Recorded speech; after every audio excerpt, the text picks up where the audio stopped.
Well, I think there's nothing to do for me in that sense. You know, I think the expectations belong to the people, not for me. I don't have expectations of myself at all. I just need to have confidence in what I do, or I try at least. And the expectations are hard to fight against, because they will always be against you. And no matter how big, the bigger they are, the worse they will become to you. So hopefully people has lower expectations and higher serenity when they watch the film, in order for them to be surprised, I hope.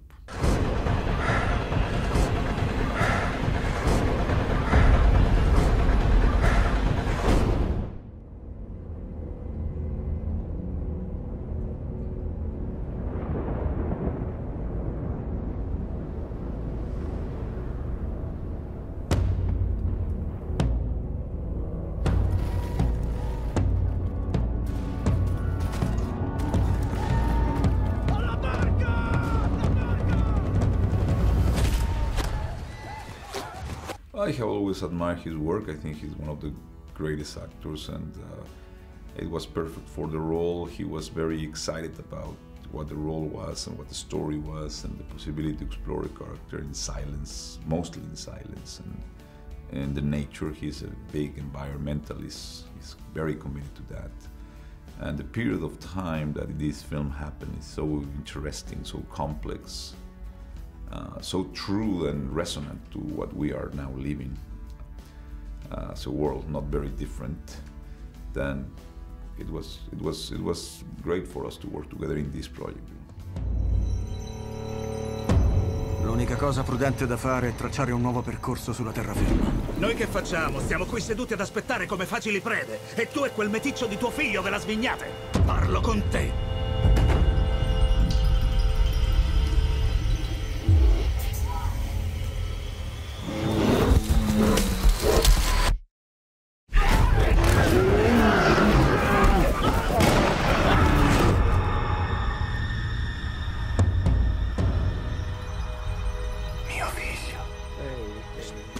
La cosa migliore da fare sarebbe finirlo alla svelta. Avrà bisogno di cure finché non si riprenderà. Ho capito. Aiuto!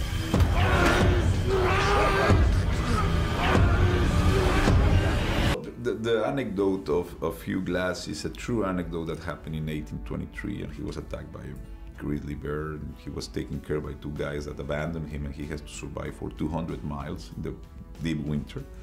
So that was a true fact. Anything else is built on legend. It's kind of a legendary figure that nobody really knows what really happened after or before. So I took this anecdote as a spine, and then obviously I was very interested in the shape of nature and his soul and the spiritual dimension that a man has to go through to survive those conditions, and what makes the man to do that, about endurance and, you know, resilience. And so I create a lot of situations for him to, the filial relation with his son, that is a mixed race son in a very difficult, you know, racist time, and the whole interaction with the native tribes. And anyway, it was an observation in how these societies really impact the nature and create so much pain in communities, and how we interact with those things just in the name of profit. And anyway, there was so many themes here that I wanted people to reflect that they are not very different from today.